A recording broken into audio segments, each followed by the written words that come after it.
शानी मोहब्बत के नाम पर मेरे साथ चीटिंग कर रहा था और मैं बेवकूफ ये बात समझ नहीं रही थी। मेरा दिल चाह रहा है मैं शानी का ना गला दबा दूं। अब पछताने का क्या फायदा। मैंने और आपी ने तुम्हें कितना समझाया था, हमने हर हकीकत तुम्हें बताई थी, ये भी बताया था कि शानी काबिल एतबार इंसान नहीं है, लेकिन नहीं, तुम तो यकीन करने को राजी ही नहीं थी। तुम्हारी बात सही है, लेकिन मेरी इसमें क्या गलती है? तो यकीन करो, वो मुझसे ऐसी चिकनी चिपड़ी बातें करता था कि अगर तुम मेरी जगह होती ना तो तुम भी उसकी बातों में आ जाती। मैं तुम्हारा करियर बनाऊंगा, मैं तुम्हें सुपरस्टार बनाऊंगा, हमेशा तुम्हारा साथ दूंगा। क्या क्या उसने मुझे नहीं बोला। और मैं मासूम अपनी करियर की खातिर उसकी बातों पर यकीन ना करती तो और क्या करती।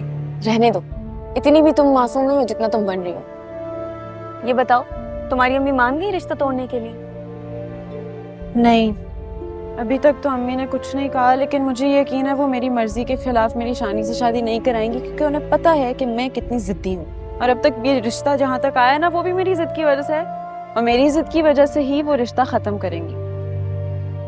बस मैंने सोच लिया है कि शानी का चैप्टर क्लोज। अब मैं सिर्फ और सिर्फ अपने करियर पे फोकस करूंगी। जो करियर तुम बनाना चाहती हो, तुम्हें लगता है तुम्हारे घर वाले, तुम्हारी अम्मी बनाने देंगे? मान जाएंगे वो? देखो, जब पैसा और शोहरत साथ घर में आते हैं ना तो सब मान जाते हैं। इतने फेमस सुपरस्टार्स की भी यही कहानी है। पहले उनके घर वाले नहीं मानते थे और फिर घर वाले मानने लग गए, उन पर प्राउड फील करने लग गए। मुझे लगता है कि मेरी भी कहानी ना कुछ ऐसी ही होगी। ओके रिबा जी, तुम भी